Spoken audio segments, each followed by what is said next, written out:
An international flight hijacked by armed terrorists is flown. Every few hours this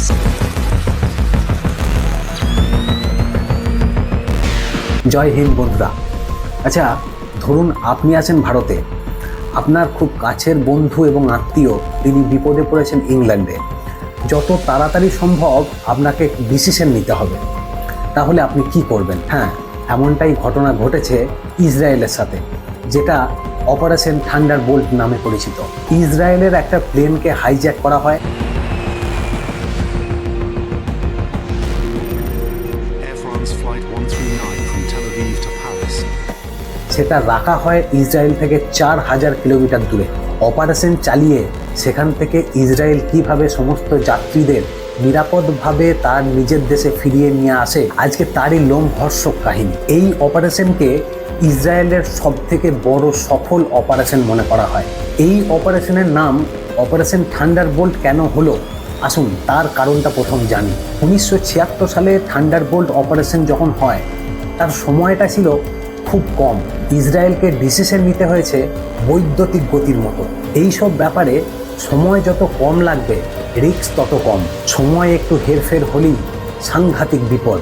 যাকে আপনি বাঁচাতে যাচ্ছেন তার মৃত্যু পর্যন্ত হতে পারে। সমস্ত খেলাটা বিদ্যুৎ গতির মতো করতে হবে। তাই এই অপারেশনের নাম অপারেশন থান্ডারবোল্ট। ব্যাপারটা এইরকম যে ইসরায়েলের একটা প্লেন কিছু প্যাসেঞ্জার নিয়ে তার গন্তব্যের উদ্দেশ্যে যাচ্ছিল। সেই প্লেনকে হাইজ্যাক করা হয়।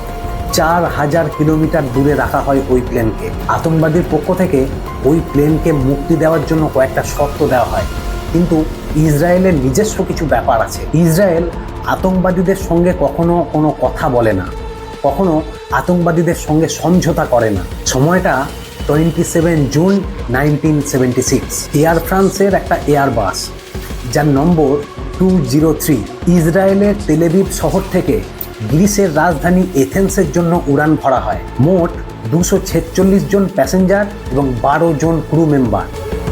every few hours this An international flight hijacked by armed terrorists. Airbus তাকেই বলা হয় যেটা সাধারণ প্লেনের থেকে বড় সাইজ। ওই এয়ারবাসের বেশিরভাগ প্যাসেঞ্জারই ইহুদি বা ইসরায়েলি, বাকি কিছু সংখ্যক মানুষ বাইরের মানুষ বা অন্যান্য দেশের। 1976 সালের 27 জুন রাত্রি 11টা নাগাদ ইসরায়েলের তেল আভিভ শহর থেকে গ্রিসের রাজধানী এথেন্সের উদ্দেশ্যে রওনা হয়। আগামী 1.5 ঘন্টার মধ্যে, অর্থাৎ রাত্রি 12:30 নাগাদ ওই প্লেন গ্রিসের রাজধানী এথেন্স পৌঁছায়। এথেন্সের এয়ারপোর্ট থেকে আরও 58 জন যাত্রী ওই প্লেনে ওঠে। এবার ওই এয়ারবাস প্লেনের গন্তব্য এথেন্স থেকে প্যারিস। ওই 58 জনের মধ্যে 4 জন ছিল আতঙ্কবাদী, যেটা এয়ারপোর্টের মানুষ বা প্লেনের কোনো যাত্রী বুঝতেই পারেনি।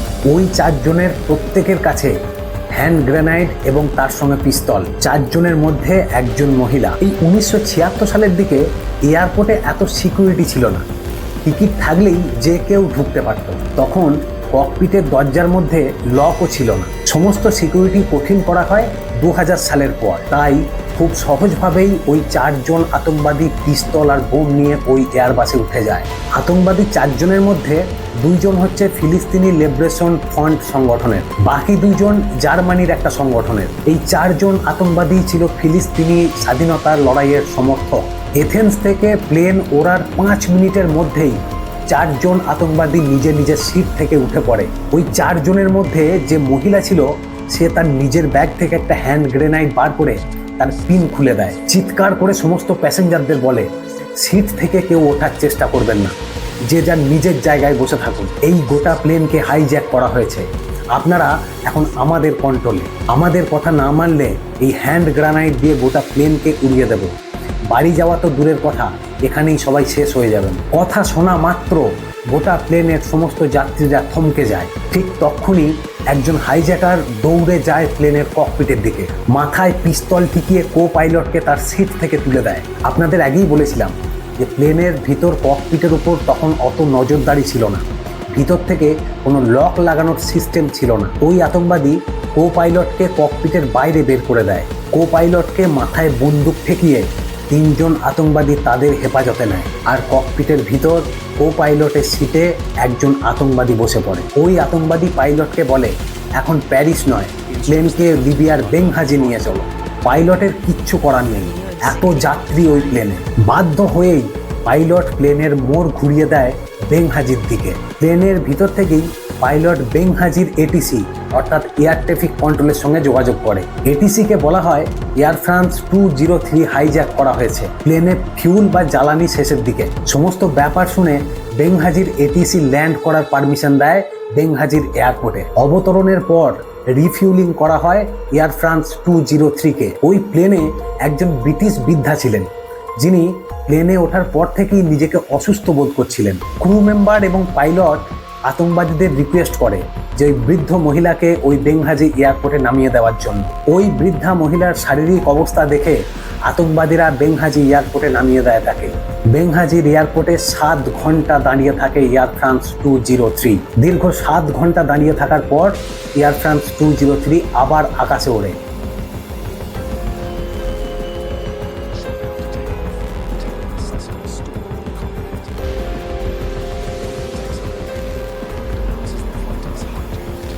পাইলটের পাশের সিটে থাকা আতঙ্কবাদী পাইলটের দিকে আবার বন্দুক তাক করে বলে, এবার প্লেনকে উগান্ডা নিয়ে চলো। 1976 সালে উগান্ডা শাসন করছে প্রেসিডেন্ট অফ উগান্ডা ইদি আমিন, একটা কালো ভূতের মতো দেখতে মানুষ। বহু মানুষের মুখে শোনা যায় ইদি আমিন নাকি মানুষ খেকো বা আদমখোর। সে নিজে একজন মানুষ হয়ে নাকি মানুষের মাংসই খেত। ওই মানুষ খেকো ভূত ইদি আমিনকে নিয়ে আমি আপনাদের একদিন একটা গোটা কাহিনী শোনাবো। যাই হোক, এবার বিষয়ে আসা যাক। এখনো পর্যন্ত ওই প্লেনকে হাইজ্যাক করা হয়েছে প্রায় 15 ঘন্টা। 28 জুন 1976 দুপুর 3টের সময় উগান্ডার এন্ডবি এয়ারপোর্টে ল্যান্ড করানো হয় এয়ার ফ্রান্স 203-কে। প্লেন ঠিক নামার আগে উগান্ডার ওই এয়ারপোর্টের এটিসির সঙ্গে সম্পর্ক করা হয়। এটিসি কোনো রকমভাবে কোনো বিরোধিতা করেনি। এখানেই বোঝা যায় যে এই প্ল্যান সম্ভবত পূর্ব পরিকল্পিত। 1976 সালের উগান্ডা এবং তার সঙ্গে ইদি আমিন দুজনেই ফিলিস্তিনি সমর্থক। এনবি এয়ারপোর্টে এয়ার ফ্রান্স 203 নামার সাথে সাথে ইদি আমিনের নির্দেশে মোট 200 জন উগান্ডার আর্মি গোটা এয়ারপোর্টকে ঘিরে ফেলে। যদি কেউ ভাবে যে এয়ার ফ্রান্স 203-কে রেস্কিউ করবে, সে যেন করতে না পারে। এই প্লেনকে ছাড়াতে গেলে যেন লড়াই করতে হয় আর্মিদের সাথে। উগান্ডার এনবি এয়ারপোর্টে আগে থেকেই 5 জন আতঙ্কবাদী মজুদ ছিল। তারা জানতো এয়ার ফ্রান্স 203-কে হাইজ্যাক করার পর ওই প্লেন এখানেই আসবে। অর্থাৎ আগে 4 জন আর এই 5 জন, মোট 9 জন ফিলিস্তিনি সমর্থক আতঙ্কবাদী। সমস্ত যাত্রীকে প্লেন থেকে নামিয়ে এয়ারপোর্টের ট্রানজিট হলে নিয়ে যাওয়া হয়। ট্রানজিট হলের অর্থ যাত্রী প্রতীক্ষালয়। ঠিক তারপরই সমস্ত বিশ্বে খবর পাঠানো হয় যে এয়ার ফ্রান্স 203-কে হাইজ্যাক করা হয়েছে। তার সঙ্গে এটাও বলা হয় যে ওই প্লেনের বেশিরভাগ যাত্রী ইসরায়েলি নাগরিক বা ইহুদি। এই খবর ইসরায়েল পাওয়া মাত্র ইসরায়েলের সমস্ত টিভি চ্যানেল এবং মিডিয়াতে এই খবর চলতে থাকে। সাংঘাতিক বিভ্রান্তি তৈরি হয় ইসরায়েলের সাধারণ মানুষের মধ্যে। Good evening. An Air France jet was hijacked by Palestinian guerrillas today. The hijacking of Flight 139 is just the latest in a string of terrorist attacks targeting Israeli citizens. তারপরেই সমস্ত প্যাসেঞ্জারদের মুক্তি দেওয়ার জন্য ওই আতঙ্কবাদীরা কিছু শর্ত রাখে। 1. ইসরায়েলের জেলে 40 জন ফিলিস্তিনি আতঙ্কবাদী ঢোকানো আছে, তাদের মুক্তি দিতে হবে। 2. কেনিয়া, ফ্রান্স এবং সুইজারল্যান্ড ও ওয়েস্ট জার্মানির জেলেও আরও 13 জন আতঙ্কবাদী বন্ধ রয়েছে, তাদেরকেও মুক্তি দিতে হবে। 3. $5 মিলিয়ন আমেরিকান ডলার তাদের দিতে হবে। এই সমস্ত শর্ত পূরণ করতে হবে 1 জুলাই 1976 মধ্যে। অর্থাৎ ইসরায়েলের কাছে মাত্র 3 দিন টাইম। যদি 1 জুলাই 1976 সকাল 6টার মধ্যে এই শর্ত পালন না করা হয়, তাহলে সমস্ত যাত্রীদেরকে এক এক করে মারতে শুরু করবে আতঙ্কবাদীরা। Negotiations between the hijackers and Ugandan officials, led by President Idi Amin, were at a stalemate, but the hijackers did allow the plane's 256 passengers to wait in the airport lounge. Soon they receive a visit from Uganda's unpredictable and ruthless ruler, Idi Amin. He offers his services as a mediator in the crisis. Hijack করার একদিন পর, অর্থাৎ 29 June সকালবেলাতে ওই transit হলে সমস্ত যাত্রীদেরকে line দিয়ে দাঁড় করানো হয়। প্লেনের যাত্রীদের লিস্ট বের করে সমস্ত যাত্রীদেরকে নাম ধরে ডাকা হয়। প্যাসেঞ্জারদের 2 ভাগে ভাগ করা হয়। যারা ইসরায়েলের নাগরিক তাদেরকে একদিকে করা হয় আর বিভিন্ন দেশের অন্যান্য নাগরিকদের আরেক দিকে করা হয়। দুটো ভাগে ভাগ করার পর একটা দলকে এয়ারপোর্টের অন্য একটা রুমে পাঠানো হয়। এখানে মানেটা খুব পরিষ্কার, ইসরায়েলের ইহুদি নাগরিকদের একদিকে আর বাকি অন্যান্য দেশের সিটিজেনদের অন্যদিকে। মোট 94 জন ইসরায়েলের নাগরিক ছিল ওই প্লেনে, আর তার সঙ্গে 12 জন ক্রু মেম্বার। খবর পাওয়ার পর ইসরায়েল এই ব্যাপারে বহু দেশের সঙ্গে কথা বলে, যেমন আমেরিকা, ব্রিটিশ এবং গ্রিস। পারিপার্শ্বিক দেশের চাপে ওই প্যাসেঞ্জারদের মধ্যে 48 জন প্যাসেঞ্জারকে মুক্তি দেয় আতঙ্কবাদীরা, যাদের মধ্যে ইসরায়েলের কেউ ছিল না। 48 জন যাত্রীকে এনবি এয়ারপোর্ট থেকে একটা প্লেনে বসিয়ে প্যারিস পাঠানো হয়। এবার তারিখ আসে 30 জুন। 48 ঘন্টা পরেও ইসরায়েল কোনো রকমভাবে কোনো ব্যবস্থা করতে পারেনি। ইসরায়েলের পক্ষ থেকে উগান্ডার ইদি আমিনকে একটা মেসেজ পাঠানো হয়। ইসরায়েল ওই মেসেজে বলে যে যদি ওই 3টে দিন সময়টা একটু বাড়ানো যায়, আমরা এই ব্যাপারে আলোচনা করছি, আমাদের ভাবতে একটু সময় লাগবে। সমস্ত ব্যাপার বিবেচনার পর আতঙ্কবাদীদের পক্ষ থেকে আরও 3 দিন সময় বাড়িয়ে দেওয়া হয়। এই সময় দেওয়ার কিছুক্ষণ পর, অর্থাৎ 30 জুন বেলা 11টা থেকে 12টার মধ্যে আরও 100 জন যাত্রীকে মুক্তি দেওয়া হয়। এই 100 জনের মধ্যেও কোনো ইসরায়েলের নাগরিক ছিল না। আতঙ্কবাদীরা বেছে বেছে মোট 116 জন ইসরায়েলের নাগরিককে বন্দি বানিয়ে রাখে। দুইবারে মোট 150 জন যাত্রীকে মুক্তি দেওয়া হয়, যাদের মধ্যে সবাই নন ইসরায়েলি। এখানে ইসরায়েল খুব সমস্যায় পড়ে যায়। প্রথমত, আতঙ্কবাদীদের সঙ্গে তারা কখনো কোনোদিন সমঝোতা করেনি। দ্বিতীয়ত, 4000 কিলোমিটার দূর যদি নিজের দেশের নাগরিকদেরকে ছাড়াতে যায়, তাহলে সেটাই বা সম্ভব কি করে? এ বিষয়ে তারা কিছুই জানে না। ইসরায়েলের পক্ষ থেকে খুব চেষ্টা করা হয়, বিভিন্ন দেশের সঙ্গে কথা বলা হয়। ঠিক এই সময় ইদি আমিন একটা সেমিনারে যোগ দেওয়ার জন্য উগান্ডা থেকে 2 দিনের জন্য মরিশাস যায়। ইসরায়েল আবার ইদি আমিনের সঙ্গে যোগাযোগ করে, কিন্তু ইসরায়েলের সমস্ত চেষ্টাই ব্যর্থ। এবার তারিখ আসে 3 জুলাই। সন্ধ্যা 6:30টার সময় ইসরায়েলের প্রথম ক্যাবিনেট বৈঠক ডাকা হয়। বৈঠকের শেষে 3 দিক থেকে 3টে প্রশ্ন উঠে আসে। 1, যুদ্ধ বিমান দিয়ে উগান্ডার এনবি এয়ারপোর্টকে গুঁড়িয়ে দেওয়া হবে। 2, জলপথ দিয়ে জাহাজে করে উগান্ডা পৌঁছাবে। এবং 3, কেনিয়া থেকে সড়ক পথে উগান্ডা গিয়ে অপারেশন চালাবে। ওই ক্যাবিনেট মিটিংয়ে ইসরায়েলের গুপ্ত বিভাগ মোসাদ এবং তার সঙ্গে আর্মিদের সাথে আলোচনা করা হয়, কিন্তু মোসাদ এবং আর্মির পক্ষ থেকে বলা হয় জলপথ এবং সড়ক পথে দুটোতেই রিস্ক বেশি, ধরা পড়ার ভয় বেশি, তাই ঠিক করা হয় আকাশপথেই তারা যাবে। উগান্ডাতে ঢুকে আতঙ্কবাদীদের শেষ করে সমস্ত যাত্রীকে ওখান থেকে মুক্ত করে দেশে ফিরিয়ে নিয়ে আসা হবে।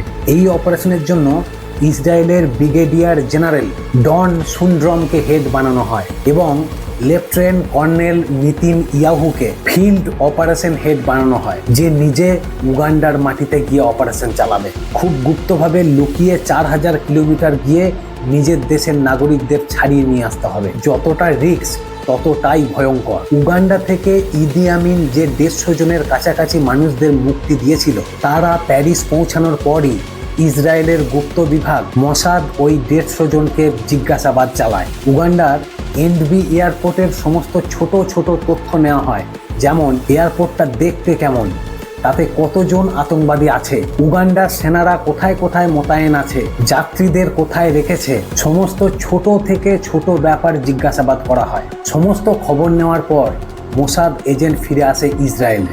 ইসরায়েলের একটা গুপ্ত ঘরে একটা এয়ারপোর্টের মডেল তৈরি করা হয়, যেটা দেখতে ঠিক উগান্ডার এনবি এয়ারপোর্টের মতো। আলোচনা শুরু হয় যে কিভাবে যাওয়া হবে, কিভাবে প্লেন ল্যান্ড করা হবে, কিভাবে অপারেশন চালিয়ে সমস্ত যাত্রীকে মুক্ত করে আনা হবে। ঠিক এই সময় একটা বড় ব্যাপার সামনে আসে ইসরায়েলের। ইসরায়েল খবর পায় যে 1972 সালের আগে ইসরায়েলের একটা কনস্ট্রাকশন কোম্পানি বহু দেশের এয়ারপোর্ট বানিয়েছে। খবর নিয়ে দেখা যায় যে ওই এনবি এয়ারপোর্টও ইসরায়েলের ওই কনস্ট্রাকশন কোম্পানিই বানিয়েছে। ওই কোম্পানির হেড ইঞ্জিনিয়ারকে খুঁজে বের করে মোসাদ। সে খুব ভালো করে জানতো যে ওই এনবি এয়ারপোর্টের কোথায় কি আছে। এয়ারপোর্টের পুরো প্ল্যান তারই হাতে তৈরি। তার মুখ থেকে সমস্ত তথ্য পাওয়ার পর ব্যাপার খুব সোজা হয়ে যায় ইসরায়েলের কাছে। তার কাছে সময় খুব কম, যা করার খুব তাড়াতাড়ি করতে হবে। ইসরায়েলের মোট 200 জন কমান্ডোকে বাছাই করা হয় এই অপারেশনের জন্য। এবার তারিখ আসে 3 জুলাই 1976, রাত্রি 9টা। খুব সতর্কতার সঙ্গে খুব চুপি চুপি 200 জন বাছাই করা ইসরায়েল কমান্ডোকে নিয়ে 4টি ইসরায়েলি এয়ারফোর্সের C-130 হারকিউলিস প্লেনে করে রওনা দেওয়া হয়। Hostages from terrorists who hijacked a Sabena airline flight in 1972. এখানে একটা বড় সমস্যা সামনে আসে। প্রথমত, যেহেতু ইদি আমিন এনবি এয়ারপোর্ট ঘিরে রেখেছে 200 জন সেনাকে দিয়ে, তাই কিভাবে ওই 4টি হারকিউলিস C-130 প্লেন ওই এয়ারপোর্টে ল্যান্ড করবে? দ্বিতীয়ত, যদি নিচে থেকে নির্দিষ্ট উঁচুতে প্লেন ওড়ে, তাহলে উগান্ডা বায়ুসীমা প্রবেশ করা মাত্র উগান্ডার এটিসি অর্থাৎ এয়ার ট্রাফিক কন্ট্রোল সকলকে ধরে ফেলবে। এটা একটা বিরাট সমস্যা। কিন্তু যদি মাটি থেকে 30 মিটার অর্থাৎ 100 ফুট উঁচুতে উঠলে উগান্ডার এটিসি রেডার তাদের ধরতে পারবে না। এবার একবার ভাবুন, মাটি থেকে 100 ফুট উঁচুটা কতটুকু? সাংঘাতিক রিস্ক, কিন্তু এছাড়া উপায় নেই। যদি কোনো রকম উগান্ডার এটিসি তাদের রেডারে এই প্লেনকে ধরতে পারে, তাহলে সমস্ত প্ল্যান বানচাল।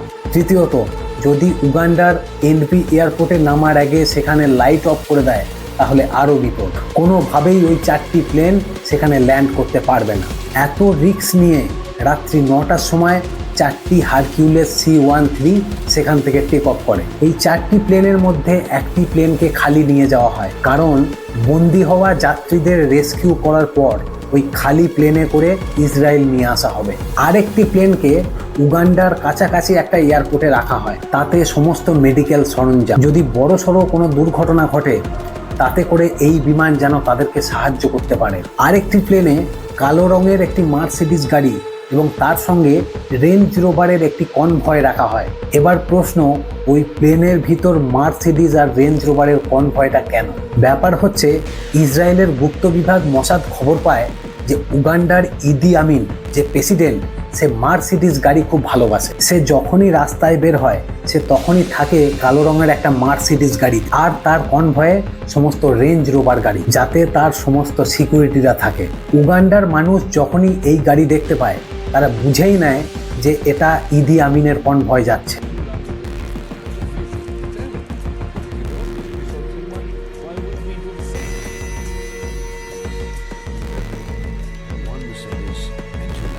এই ব্যাপার জানার পর মোসাদ সমস্ত প্ল্যান করে। 4000 কিলোমিটার পার করার পর উগান্ডার বায়ুসীমাতে গভীর রাতে প্রবেশ করে ওই 4টে প্লেন। মাত্র 100 ফুট উঁচু দিয়ে ওই 4টি প্লেনকে নিয়ে যাওয়া হয়। কপাল খুব সাথ দেয় ইসরায়েলের যে এয়ারপোর্টের লাইট তখন জ্বলছিল। প্রথম প্লেনটি ল্যান্ড করা মাত্র পিছন থেকে গেট খুলে যায়। যত তাড়াতাড়ি সম্ভব ওই প্লেন থেকে কালো গাড়ির কনভয় বের হয়। এয়ারপোর্টে থাকা উগান্ডা আর্মিরা যেন দেখে বুঝতে পারে যে ইদি আমিনের এন্ট্রি হয়েছে। কনভয়ের প্রত্যেকটি গাড়িতে ইসরায়েলের আর্মিরা ওঁত পেতে বসেছিল।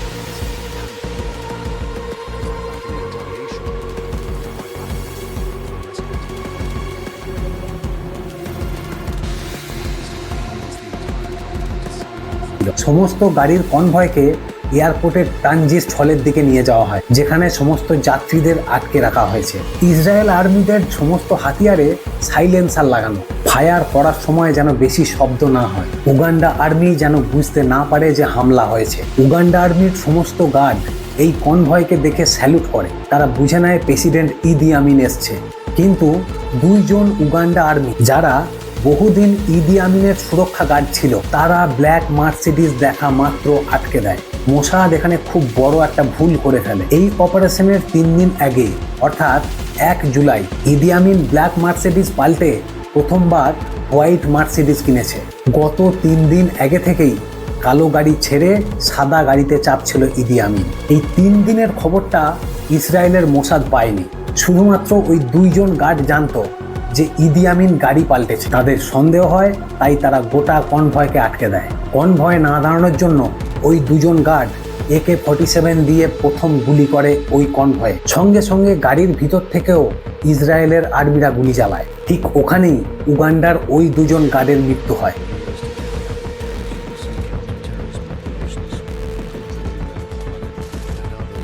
কিন্তু সমস্যা হয়, উগান্ডার ওই 2 জন গার্ড যখন গুলি করছিল AK-47 দিয়ে, ওই বন্দুকের আওয়াজ সকলে শুনতে পায়। বাকি উগান্ডা আর্মি বুঝতে পারে নিশ্চয়ই হামলা হয়েছে। এই ঘটনা হওয়া মাত্র ইসরায়েলের সেনারা 3টে ভাগে ভাগ হয়ে যায়। প্রথম ভাগ যায় ইসরায়েলের সমস্ত যাত্রীকে যেখানে আটকে রাখা হয়েছে সেই টার্মিনালে, দ্বিতীয় ভাগ যায় এয়ারপোর্টের রানওয়েতে এবং তৃতীয় ভাগ লড়াই করার জন্য উগান্ডার আর্মির সম্মুখীন হয়। ইসরায়েল সেনা অনেকেই উগান্ডা আর্মির পোশাক পরেছিল যাতে করে উগান্ডা সেনাদের যেন ধোঁকা দিতে পারে। এখানেও আবার একটা সাংঘাতিক সমস্যা তৈরি হয়। যে সমস্ত যাত্রীরা টার্মিনালে বন্দী ছিল তারা মোটেই বিশ্বাস করতে পারছিল না যে ওই সেনাবাহিনী ইসরায়েলের নাকি উগান্ডার। ব্যাপার বোঝা মাত্র ইসরায়েলের সেনারা ইংরাজি এবং হিব্রু ভাষায় জোরে জোরে চিৎকার করে বলে ওঠে, আমরা ইসরায়েলের সৈনিক, তোমরা মাটির মধ্যে শুয়ে পড়ো। কটা আতঙ্কবাদী আছে আপনাদের কাছে, আর তারা কোথায় কোথায় লুকিয়ে আছে